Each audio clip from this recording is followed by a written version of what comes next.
And see, that's all, you know, part of it. The wall, man, I mean, what an experience, bro.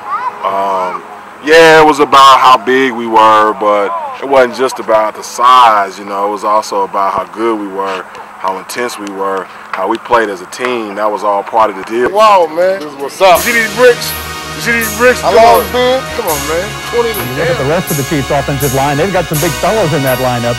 When you take the average weight of the 2 guards and the 2 tackles, they average 288 pounds per man. Now, that's big. But if you want to really talk big, let's talk about the offensive line at Ruskin High School. That high school line is even bigger than the Chiefs. There are 4 big reasons why Jason Oliver grins when he breaks the huddle, and I mean big. The Ruskin tailback knows he's running behind offensive tackles Steve Jackson and Toby Lee, and guards Cordell Mundane and Brian Gines. Ruskin's Big 4, collectively known as the Wall, averages 296 pounds per man. 3 of these guys top 300 pounds. But beef alone won't always move a defensive line. We don't just come out here and say because we're big and that we can move everybody. It's not true.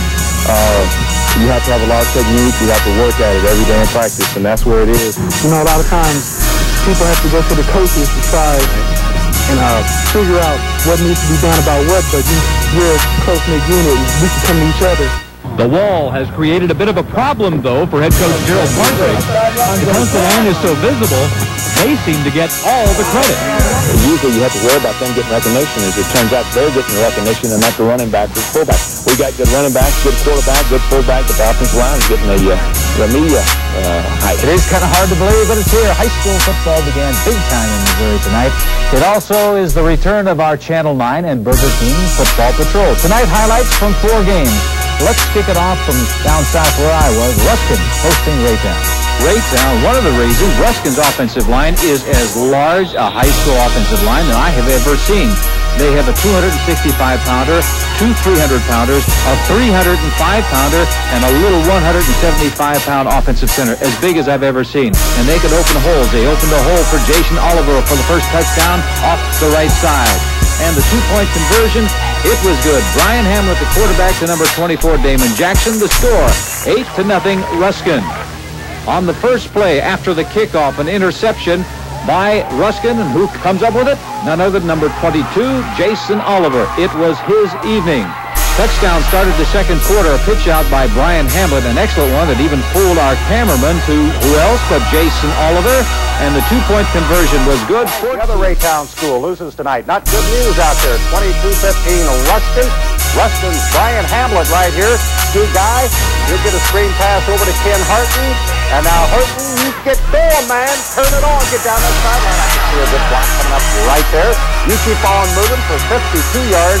Eagles led 22-0 at the half. Raytown games tonight, Frank. One at Ruskin High School, another at Center High School. But because Ruskin cracked our preseason top 10 honorable mention-wise anyway, we'll start there. Now, the Eagles this year, playing at home tonight, and keep in mind, last year produced a bumper crop of running backs. One was Ronell Cahill from Ruskin, who went on to sign with Missouri. This year, staying out, could be Jason Oliver. Oliver and Ruskin wear the dark uniforms, really turning on the juice on offense. Ruskin's offensive line averages 270 pounds. Oliver scores here from the 6th.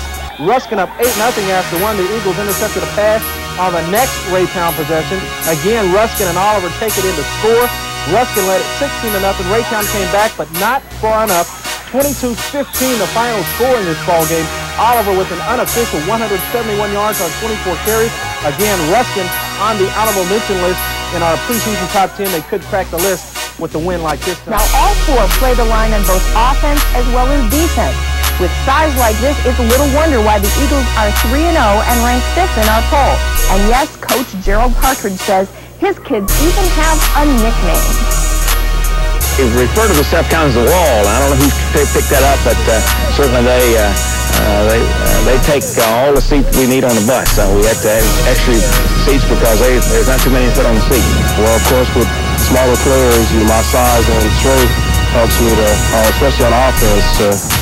So even with a quicker player, I can still use my size and strength to overcome his quickness. So I use my quickness to my advantage and my size and strength, so I usually don't have a problem with opposing defensive linemen because most of the time I'm usually as quick as they are. Ball 18 times, piling up a whopping 212 yards and 2 touchdowns as Ruskin whipped Belton. Here's the amazing part. Oliver did all of this only playing in the first half. Oliver knew he would have a big game. The first time he touched the ball, he streaked nearly 70 yards for a touchdown. It was a sweep, and I saw that the cornerbacks were coming in to shut up the outside. So I just cut it back in and cut it all the way across the field and tried to spur on the way down the sideline. And whenever I get the ball, it's like there's a great gap. And then without the room to run, I just know I was out for a great day. Oliver has really blossomed this season into an outstanding ball carrier and the leader of this Ruskin team, which remains undefeated. But the key, perhaps, to this football team is its offensive line. A wall of flesh and muscle that's bigger, in fact, than the Chiefs. They got some pretty good-sized fellas. Yeah. That's an understatement. But, you know, to have this many 300-pounds on one ball club is kind of unusual. But, you know, a lot of times you have some 300-pounders, but they can't play, but these kids can play. You feel like you're playing for an NFL team sometimes when those two guys are up there? Yeah, especially down when we're close to the goal line, because there's not many defensive lines that can stop them. They just blow them off the line. Yeah, we have to be confident. We're confident in our team. The thing about us, we're all one unit, and that helps us a lot, and that helps us give us confidence in each other. It helps us give us confidence as an overall. We're refrigerator lives in high school. That's a meat locker. By what I saw tonight, I figured Ruskin and Hickman Mills would play a very close ball game. Instead, Ruskin blew Hickman right off the field. Early in the ball game, Ruskin in blue, number 22, Jason Oliver right up the middle. A 13-yard touchdown, the conversion no good. Ruskin leads 6-0. A few minutes later, Ruskin again, and Jason Oliver breaks a long one.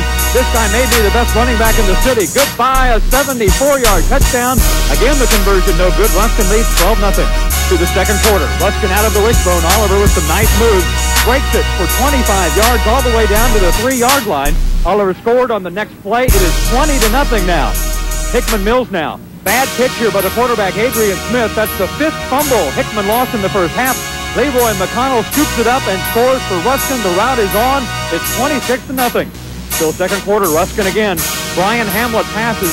Check out the one-handed catch by Ken Horton. He's gone, a 32-yard TD. Ruskin bombs Hickman Mills 44-0. That was 7:23 yet to play in that first quarter. Oliver goes 74 yards for his second TD. Now here's Oliver's third touchdown from 3 yards out to make it 20-0 Ruskin, which led it 32-0 at halftime. Coach Gerald Partridge, even you have got to be shocked by this. Got to be shocked. It's just too bad they got beat so badly, but our kids played great. Good luck next week. Thank you. Next underway on the Missouri side tomorrow night, and our team of the week will be one of the participants. Ruskin ended the regular season last Friday night with a convincing 44-0 whitewash of Hickman Mills. The win is even more impressive when you consider that both teams were undefeated. But big wins are nothing new for Gerald Partridge's bunch. The Eagles are 10-0. They won their 3 district games by combined scores of 159-7. An unbeaten season is a pretty lofty goal, but the Eagles say they expected it right from the start. Oh, yeah, we always knew we were going to win that team. Since last year, we were going to win that team. From crosstown rival Ruskin, McConnell is only a junior, but for 11 games, played like a seasoned veteran. The 1988 All-Metro offense is headed up by the most impressive front 5 in years. Steve Jackson of Ruskin High is the anchor, and at 6 foot 300 pounds, why not? Jackson is built like a china cabinet, and Gines joins teammate Steve Jackson up front. At 6'1", 265, Gines helped the most productive offensive unit in town rack up yardage by the truckload. Oh yes, he's only a junior. And what a first running back, maybe the best of the bunch, Ruskin's Jason Oliver. You talk about talent, Oliver was to Ruskin what Barry Sanders was to Oklahoma State. He loves the end zone. The highlight came when Kieran Kornacki announced our Team of the Year.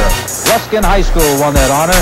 They went undefeated all the way to the playoffs. Defensively, listen to this. They allowed less than 20 first downs all year.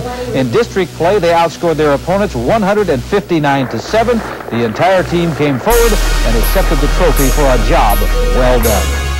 It's the best way we could possibly end the season. This is the last hurrah right here. It really feels good. You know, I'll tell you, when you think about it, less than 20 first downs. Amazing. That's 10 games. Just less than 2 a game that they gave up. That's good. They had a good team this year. And the thing about the sad news for the other teams is most of those players will be coming back next year.